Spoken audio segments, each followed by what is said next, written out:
नमस्कार विद्यार्थी मित्रांनो, मी प्राध्यापिका राधा तिवारी गोसे वाणिज्य महाविद्यालय वर्धाच्या ई लर्निंग प्लॅटफॉर्मवर तुम्हा सगळ्यांचे स्वागत करते। विद्यार्थी मित्रांनो, मागच्या व्हिडिओमध्ये आपण कंपनी कायदा या विषयाअंतर्गत कंपनीच्या अभ्यासाला प्रारंभ केलेला आहे आणि त्यासोबतच मागल्या व्हिडिओमध्ये आपण कंपनीचे दोन मुख्य प्रकार म्हणजे खाजगी कंपनी व सार्वजनिक कंपनी यातील फरक आणि त्याच्यानंतर कंपनी आणि भागीदारी यामध्ये काय फरक आहे हे अभ्यासले आहे। तर पूर्वी आपण कंपनीचा अर्थ विविध प्रकार ते सुद्धा अभ्यासलेले आहेत। म्हणजे कंपनीचा अर्थ व कंपनीच्या प्रकारांनुरूप आपला हा अभ्यासाचा क्रम सध्या चालू आहे। त्याच क्रमाला जर आपल्याला पुढे न्यायचं असेल तर आजचा आपला विषय किंवा आजचा आपला मुद्दा आहे की खाजगी कंपन्यांना काही विशेषाधिकार किंवा सवलती उपलब्ध झालेल्या आहेत तर त्यांच्या संबंधी माहिती जाणून घेणे।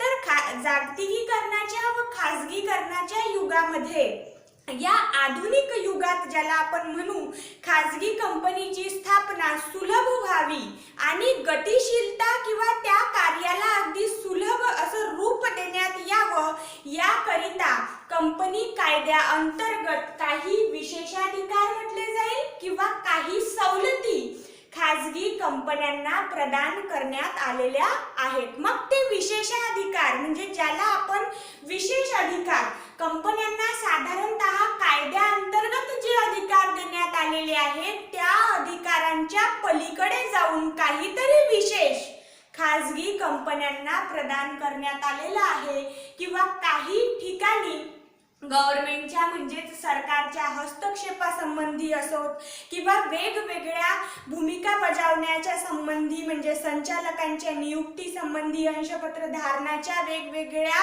कायदेसंमत अटींसंबंधी खाजगी कंपनीला काही सवलती सुद्धा देण्यात आलेल्या आहेत। म्हणजे विशेष अधिकार व सवलती या दोघांचं पाठबळ खाजगी कंपनीला देण्यात आलं आहे जेणेकरून जागतिकीकरण व आधुनिकीकरण ज्याला आपण म्हणतोय की आधुनिक जगामध्ये जागतिकीकरणाच्या व खाजगीकरणाच्या या प्रक्रियेमध्ये लोकप्रिय प्रकार असलेली खाजगी कंपनी यांची मोठ्या प्रमाणामध्ये निर्मिती व्हावी म्हणून या सगळ्या बाबींचा अवलंब केला जातो किंवा या सगळ्या विशेषाधिकार व सवलतींचा त्यांना एक आपण ज्याला म्हणू की गिफ्ट सारखं देण्यात आलेलं आहे की ज्याचा प्रयोग करून सुलभ पद्धतीने खाजगी कंपनीची निर्मिती करण्यात यावी। मग सवलती किंवा विशेषाधिकार ज्याला आपण प्रिव्हिलेज किंवा एक्झम्पशन्स म्हणतो ते कोणकोणते आहेत तर त्यामध्ये सगळ्यात पहिला मुद्दा खाजगी कंपनी संबंधी दिलेला आहे की या कंपन्यांना स्थापनेसाठी फक्त 2 सभासदांची आवश्यकता असते। आता हा मुद्दा आपण फरक अभ्यासत असताना कंपनीचे प्रकार अभ्यासत असताना वारंवार अभ्यासलेला आहे की खाजगी कंपनीमध्ये सदस्यांची किंवा सभासदांची संख्या कमीत कमी 2 व जास्तीत जास्त म्हणजेच महत्तम 200 करण्यात आलेली आहे। तर त्यांचा जो कमीत कमीचा तिथे आपल्याला एक संख्या किंवा नंबर सांगितलेला आहे त्याची तिथे सदस्यांची जरूरत किंवा आवश्यकता कंपनीच्या स्थापनेसाठी सांगितलेली आहे। म्हणजे इथे जरुरी नाही आहे की 2 पासून 200 पर्यंत असलेच पाहिजे। जर कमीत कमी 2 सुद्धा आहे किंवा फक्त 2 सुद्धा आहे तरी कंपनीची स्थापना करणे सहज आणि सुलभ आहे असं इथे सांगण्यात आलेलं आहे। आणि हा विशेष अधिकार आहे खाजगी कंपन्यांना की फक्त स्थापना करावयाच्या वेळी 2 सदस्य जरी असेल तरी तिथे कंपनीची स्थापना करता येऊ शकते। त्याच्यानंतरचा दुसरा मुद्दा आहे यांना सभासद सूची तयार करण्याची गरज नसते। म्हणजे खाजगी कंपन्यांना आपल्या सभासदांची माहिती दर्शवणारी किंवा सभासदांची तिथे आपल्याला जिथे आपण सभासद सूची ज्याला म्हणतो की सभासदांसंबंधी संपूर्ण तिथे माहिती असते, नंबर असतात, ती सूची प्रदर्शित करण्याची अथवा तयारच करण्याची गरज नाही असं कायद्यान्वये किंवा कायद्याअंतर्गत सांगण्यात आलेलं आहे। त्याच्यानंतरचा मुद्दा आहे माहिती पत्रक प्रकाशित करण्याची गरज नसते। आता माहिती पत्रक प्रकाशित करण्याची गरज का नाही कंपनीमध्ये आपण सर्वसाधारण जनतेला भागांच्या खरेदीकरिता आवाहन करत नाही आहोत आणि खाजगी कंपन्यांच्या अंतर्गत जी काही घटनाक्रम किंवा ज्या काही कार्यांचा तिथे अंतर्भाव केला जात आहे किंवा कार्य केले जात आहे त्या कार्यांची माहिती इतरत्र लोकांना देणे सुद्धा जरुरीचे नाही। मग अशा परिस्थितीमध्ये माहिती पत्रकांमध्ये नेमकं काय असतं की कंपनीच्या उलाढाली, मग जेव्हा उलाढाली सांगायच्याच नाहीत तर अशा परिस्थितीमध्ये माहिती पत्रक सुद्धा प्रसिद्ध केलं जावं ही अट त्यांच्यावर टाकण्यात आलेली नाही आहे। म्हणूनच इथे विशेषाधिकाराच्या अंतर्गत किंवा आपण याला विशेषाधिकार न म्हणता सवलत म्हणू, सूट म्हणू की त्यांना माहिती पत्रक प्रकाशित करण्याची गरज नाही आहे। त्याच्यानंतरचा मुद्दा आहे अंशपत्र वितरणाच्या तरतुदी सुद्धा लागू होत नाही। आता अंशपत्र वितरणासंबंधी अन्य कंपनी प्रकारांवर ज्या नियमांचं बंधन घालण्यात आलेलं आहे किंवा ज्या तरतुदींचं तिथे नियमन केल्या गेलेलं आहे त्या सर्व तरतुदी, ते सर्व नियम अंशपत्र वितरणाच्या संबंधी खाजगी कंपनीला पाळणे किंवा त्या नियमांचं पालन खाजगी कंपनीद्वारे केल्या जावं असं कायदा म्हणत नाही। म्हणजे कायद्याने पुन्हा इथे खाजगी कंपनीला एक सवलत प्रदान केलेली आहे की अंशपत्र वितरणाच्या तरतुदी ठेवणे किंवा तरतुदी ज्या अन्य कंपनी प्रकारासाठी आहेत त्या खाजगी कंपनीवर लागू होणार नाही। मग त्याच्यानंतरचा मुद्दा की मग तो विशेषाधिकार आहे की सवलती आहे या संबंधी आपण पहिले मुद्दा अभ्यासू की त्यांचं काय म्हणणं आहे। तर नेक्स्ट पॉइंट किंवा दुसरा मुद्दा आपला आहे की त्यांना लाभाच्या पदावर नियुक्तीच्या तरतुदी लागू होत नाहीत। म्हणजे जी लाभप्रद पदे आहेत त्या पदांच्या अंतर्गत नियुक्ती करणे खाजगी कंपनीला बंधनकारक करण्यात आलेलं नाही आहे। त्याच्यानंतरचा मुद्दा वैधानिक सभा घेण्याची आवश्यकता नसते, त्यामुळे वैधानिक अहवालाची आवश्यकता सुद्धा राहत नाही।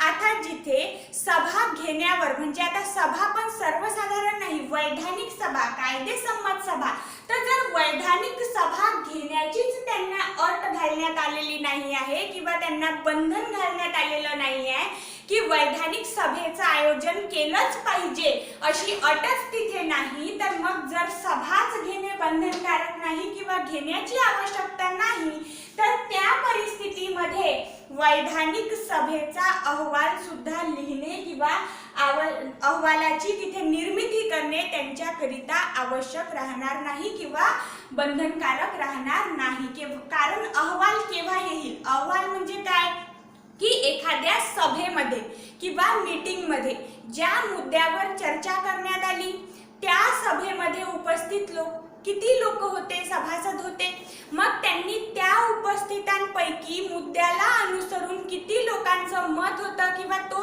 म्हणजे मतासंबंधी मुद्दा असेलच असं गरजेचं नाही, चर्चेसंबंधी पण असू शकतो, काही विकासाच्या बाबींसंबंधी सुद्धा सभा महत्त्वाची सभा ठेवल्या जाऊ शकते। मग या संपूर्ण झालेल्या घटनाक्रमाचा आढावा म्हणजे सभेमध्ये झालेल्या घटनाक्रमाचा आढावा आपण अहवालामध्ये लिहून ठेवत असतो। तर मग यांच्याकरिता वैधानिक सभा घेण्याचीच आवश्यकता नाही, तर मग सभा होणार नाही, त्या कारणास्तव वैधानिक सभेचा अहवाल सुद्धा लिहून ठेवण्याची गरज नाही आहे। त्याच्यानंतरचा मुद्दा आहे संचालक मंडळात कमीत कमी 2 सभासद आवश्यक असतात। आता खाजगी कंपनीकरिता अगदी आपण सदस्य संख्येपासून बघत आलेलो आहे की कमीत कमी 2 व जास्तीत जास्त 200, तर त्यांचा तो कमीत कमी 2चा जो आकडा आहे तोच आकडा संचालक मंडळाकरिता सुद्धा इथे आपल्याला एक विशेष त्यांनी सांगितलेलं आहे की जर संचालक मंडळ आहे तर त्यामध्ये कमीत कमी 2 सभासद असायला हवेत। मग त्याच्यानंतरचा मुद्दा आपण बघू की खाजगी कंपनीकरिता तो मुद्दा विशेषाधिकार ठरतोय की सवलत। तर त्याच्यानंतरचा मुद्दा आहे संचालकांच्या मोबदल्यात कार्यावर कोणतेच बंधन नाही.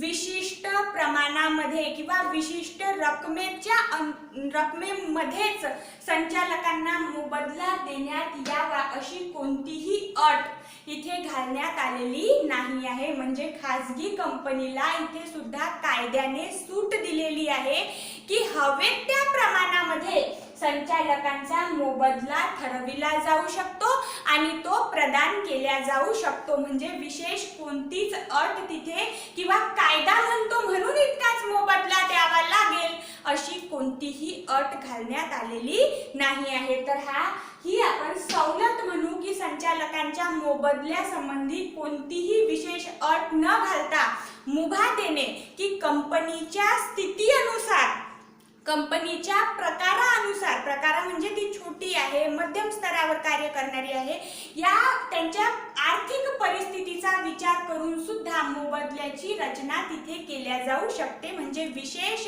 टक्क्याची अट, रकमेची अट घालण्यात आलेली नाही आहे. त्याच्यानंतरचा मुद्दा आहे संचालकांची नियुक्ती ठरावाने केली जात असते. त्यामुळे संचालकांना पात्रता अंशपत्र धारण करण्याची आवश्यकता नाही.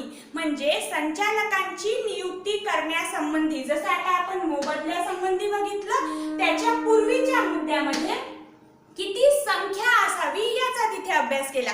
तर किती कमीत कमी संचालक असावेत किंवा त्यांच्या मोबदल्या संबंधीच्या मुद्द्याच्या नंतर आता नियुक्तीचा मुद्दा, म्हणजे नियुक्ती जर करत आहोत या सगळ्या बाबी तर आहेत की मोबदला किती ठरणार आहेत यावर बंधन नाहीत.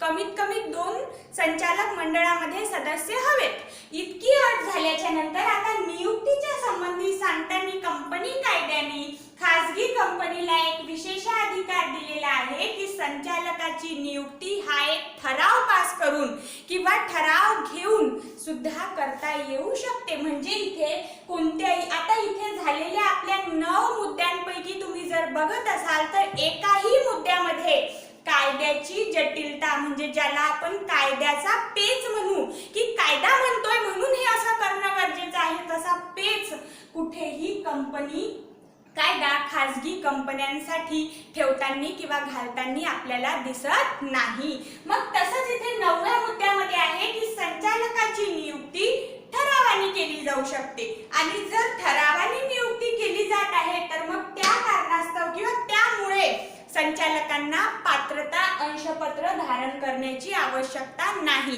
हा खाजगी कंपनीचा एक विशेषाधिकार आहे, ठरावाने नियुक्ती केली जाते तिथपर्यंत.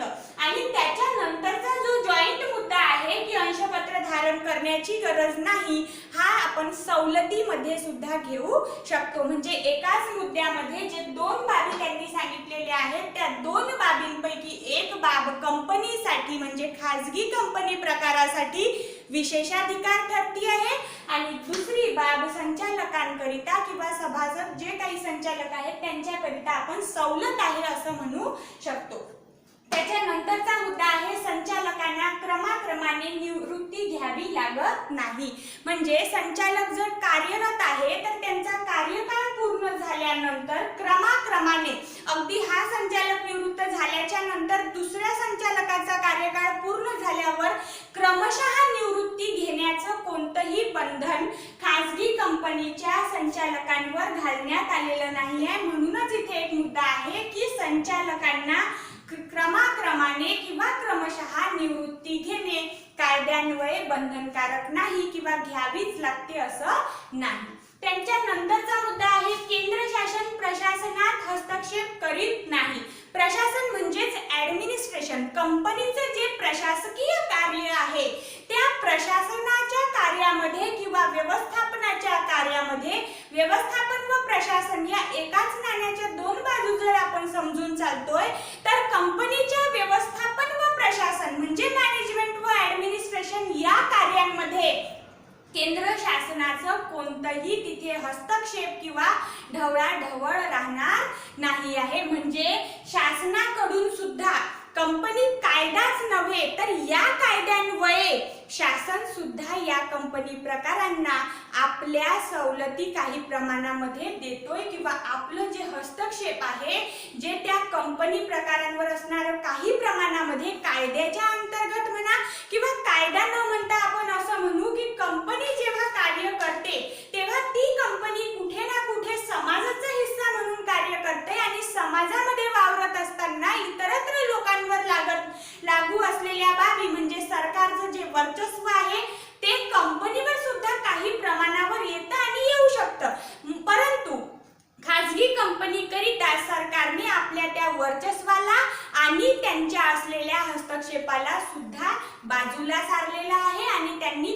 हस्तक्षेप या कंपनी प्रकारामध्ये न करण्याचा कायद्यान्वये तिथे आपल्याला एक ज्याला आपण म्हणू की त्यांच्याकडून एक सवलत मिळालेली आहे खासगी कंपनी प्रकाराला, की केंद्र शासन प्रशासनाच्या कोणत्याही कार्यामध्ये हस्तक्षेप करणार नाहीत. त्याच्यानंतरचा मुद्दा आहे केंद्र शासनाच्या परवानगीशिवाय संचालकांना कंपनीकडून कर्ज मिळविता येईल किंवा येते. आता जिथे वरच्या मुद्द्यामध्ये आपण बघितलं की प्रशासकीय कार्यांमध्येच केंद्र सरकार तिथे काहीच मध्ये हस्तक्षेप करणार नाही आहे, तर मग अशा परिस्थितीमध्ये जेव्हा प्रशासकीय कार्य ज्यामध्ये खूप साऱ्या अशा बाबी असतात की जिथे सरकारचं हस्तक्षेप करणं किंवा सरकारची तिथे गरज निर्माण होऊ शकते, मग त्या कार्यामध्ये केंद्र सरकार हस्तक्षेप करणार नाही, तर कर्जासारख्या अंतर्गत बाबींमध्ये सुद्धा केंद्र सरकारचा हस्तक्षेप नसणार आहेत. म्हणूनच हा मुद्दा याच मुद्द्याला अनुसरून आहे की केंद्र शासनाची परवानगी संचालकांना कंपनीकडून कर्ज घेत असताना घ्यावी लागणार नाही. अगदी सहज व सुलभ पद्धतीने जे काही कंपनीचे अंतर्गत नियम असतील, म्हणजे त्यांनी जर ठराव घेऊन संचालकांना कर्ज देण्याचं ठरवलं तर त्यांच्या अंतर्गत स्तरावर ते त्या कर्जाचं जे काही कार्य आहे ते पूर्ण करून संचालक निर्विघ्नपणे कर्ज घेऊ शकतात. त्यामध्ये केंद्र सरकारचा काहीही वाटा नसणार आहे किंवा काहीही हस्तक्षेप नसणार आहे. तर विद्यार्थी मित्रांनो, आजच्या या व्हिडिओमध्ये आपण कंपनी कायदा अभ्यासत असताना आणि विशेष म्हणून आपला घटक हा कंपनी आहे, तर कंपनी अभ्यासत असताना जर खाजगी प्रकाराची कंपनी आहे तर कायदा त्यांना काय सवलती व विशेषाधिकार देतोय हे आपण अभ्यासलेलं आहे. जोपर्यंत माझा नेक्स्ट व्हिडिओ येत नाही तोपर्यंत तुम्हाला या विशेषाधिकारांची व सवलतींची छान नोट्स बनवायची आहे आणि अभ्यास करत राहायचा आहे. धन्यवाद.